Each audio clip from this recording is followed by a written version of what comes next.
기도하고 예배하도록 하겠습니다. 할렐루야. 성부 하나님, 성자 하나님, 성령 하나님, 오늘 또 거룩한 주일을 맞이하여 우리 성삼위 하나님께 이렇게 예배할 수 있도록 은혜를 베풀어 주셔서 감사를 드립니다. 이 시간에도 온전히 성삼위 하나님께서 영광 받아 주시며 저희들에게 한없는 은혜와 평강으로 복을 베풀어 주시옵소서. 오늘 또 저희들이 드리는 기도와 찬양과 예물과 경배를 받아 주시옵시며 또 하나님께서 하늘의 신령한 양식으로 먹여주시고 하나님의 거룩한 영으로 저희들을 충만케 하여 주시옵소서. 이 시간에도 모든 치정을 성삼위 하나님께 의탁하옵고 예수 그리스도 이름으로 기도 올려옵나이다. 아멘, 아멘, 아멘. 우리 찬송가 10장을 드리도록 하겠습니다.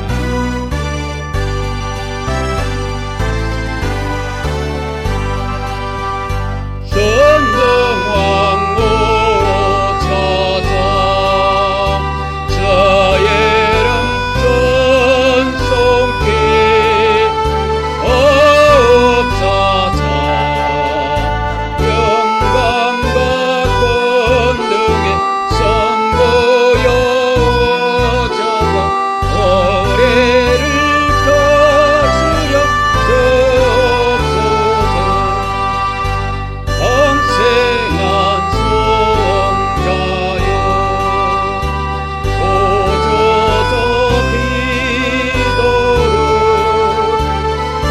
들으소서. 택하신 백성들 복내려 주시고 거룩한 마음을 주옵소서. 위로의 주 성령 오셔서 검증고 주옵소서. 순종한 주제여 각 사람 마음에서 떠나지 마시고 계시소서. 성삼위 일체께 한없는 찬송을 드립니다. 존귀한 주님을 영광 경배하고 영원히 모시게 하옵소서.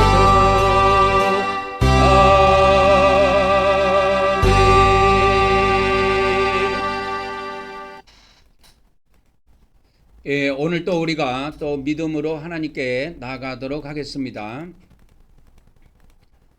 다 같이 우리 신앙을 고백하도록 하겠습니다. 시작. 하나님의 아드님이신 예수 그리스도께서 우리가 하나님께 나아가는 주님모님을 믿습니다. 오늘도 우리가 하나님의 아드님 예수 그리스도 이름을 의지하여 하나님께 나아가오니 우리 예배를 받아 주시옵소서. 아멘, 아멘, 아멘. 이제 첫째입니다. 시작. 우리가 예수 그리스도를 믿음으로 하나님의 영원한 생명을 얻음을 믿습니다. 오늘도 하나님께서 영원한 생명으로 우리를 풍성하게 하여 주시옵소서. 아멘, 아멘, 아멘. 둘째입니다. 시작.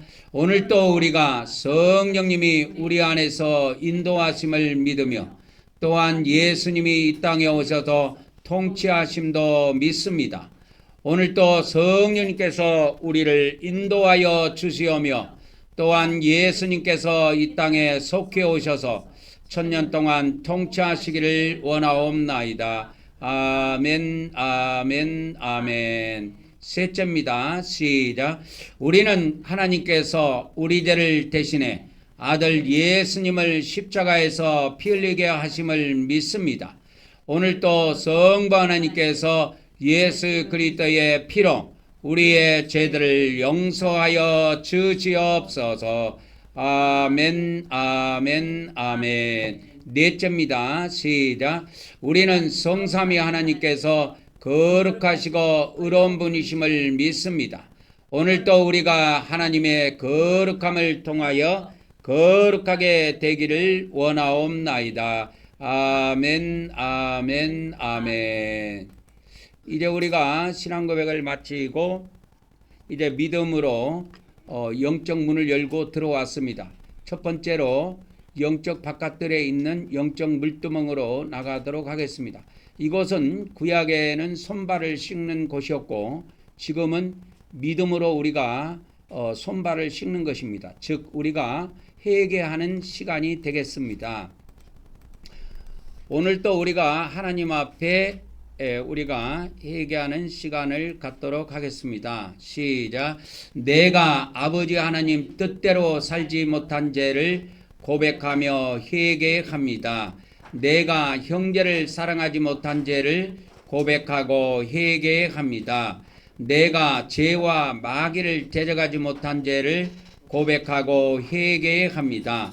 내가 육적으로 산 죄를 고백하며 회개합니다. 내가 입술로 지은 죄를 고백하며 회개합니다. 우리 다 같이 이 시간에도 우리가 하나님 앞에 우리가 각자 회개하는 시간을 갖도록 하겠습니다. 다 같이 기도합니다. 할렐루야. 아버지 하나님, 오늘 이 시간에도 우리에게 거룩한 회개의 시간을 주셔서 감사를 드립니다. 오늘도 우리의 회개를 들으시고 우리의 고백을 들으시고 우리의 모든 죄를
용서하여 주시옵소서.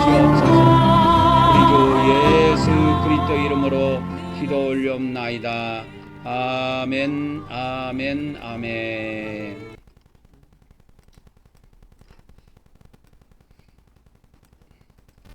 이제 우리가 다음 단계로 넘어가도록 하겠습니다. 이제 영적 물두멍을 지나서 영적 번제단으로 가도록 하겠습니다.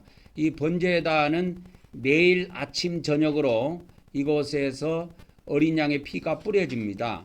그래서 평일날 아침에 어린 양 한 마리를 잡아서 여기다 피를 뿌리고 또 번제로 태워서 향기로 하나님께 제물을 올려드립니다.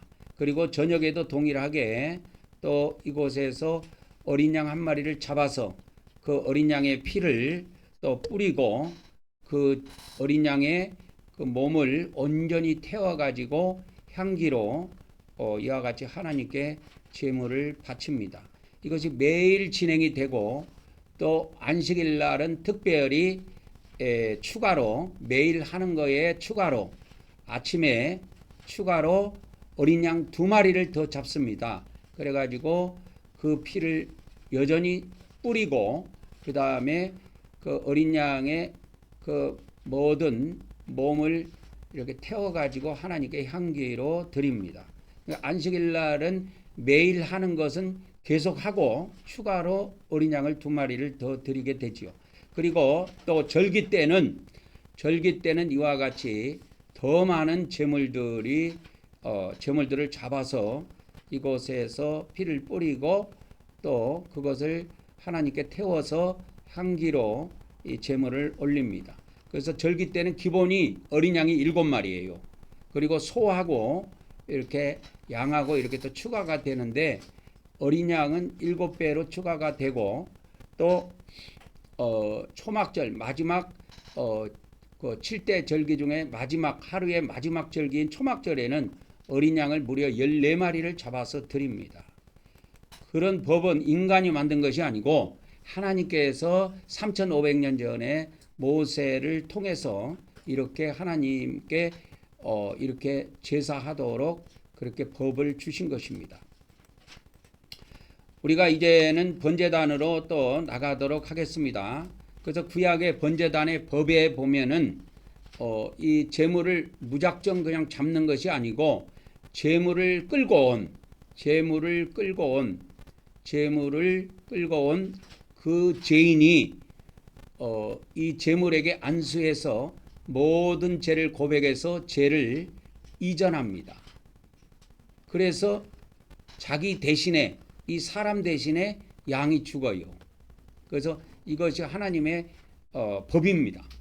그래서 우리도 매일 우리 죄 때문에 우리가 죽어야 되는데 우리 죄 때문에 우리가 죽지 않고 어린 양 되시는 예수님께 죄를 이전하고 그 십자가의 피를 뿌리는 겁니다. 우리가 이것이 복음의 핵심이에요.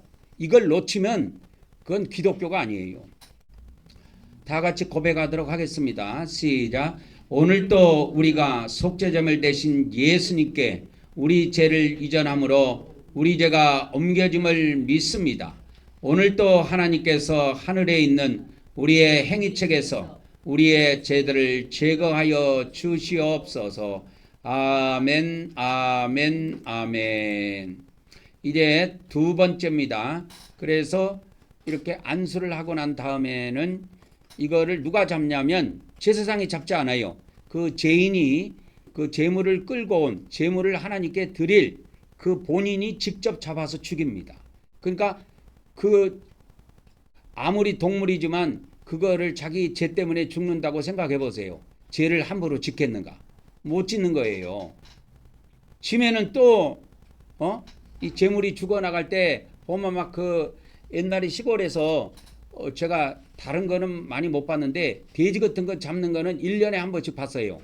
그래서 1년에 한 번씩 마을에서 돼지를 잡아가지고 그거를 다 나눠가지고 이렇게 먹더라고요. 그거를 1년에 한두 차례씩 그렇게 하더라고. 근데 이게 돼지를 목을 따는데요. 목을 따면 그냥 돼지가 마다마다마다 떱니다. 피가 계속 나오니까 피가 모자라니까 막 벌벌벌벌 떨고 바당바당 하다가 그렇게 죽어요. 그러니까 이렇게 해서 우리가 그렇게 원래는 하나님 앞에 그렇게 우리 죄 때문에 우리가 그렇게 죽어야 돼요. 우리가 죽어야 되는데 대신 그렇게 하나님께서는 이렇게 대신 죽을 수 있도록 그렇게 하신 겁니다. 이거를 대속이라고 그래요. 대신 갚는다. 그걸 대속이라는 거예요. 그러니까 내가 내 죄 때문에 내가 죽으면 깨끗이 끝나는 건데 하나님은 그러면 이 세상의 인류가 한 사람도 남지 않을 것을 아셨기 때문에 이 대속의 이러한 은혜를 우리에게 베풀어 주신 것입니다. 그래서 이와 같이 신약에는 이와 같이 제물을 삼으셨는데 하나님께서 아들을 직접 이 땅에 보내셔가지고 그 아들을 제물 삼으신 겁니다. 시작. 우리는 예수님께서 우리 대신 우리 죄를 위해 십자가에서 피 흘리시고 죽으심을 믿습니다. 오늘도 우리가 예수님의 대속의 은혜를 받게 하심을 하나님께 감사드립니다. 아멘, 아멘, 아멘. 오늘도 우리가 성찬을 또 거행하도록 하겠습니다. 잠시 기도하고 성찬에 우리가 떡을 먹도록 하겠습니다. 할렐루야. 성부 하나님, 성자 하나님, 성령 하나님,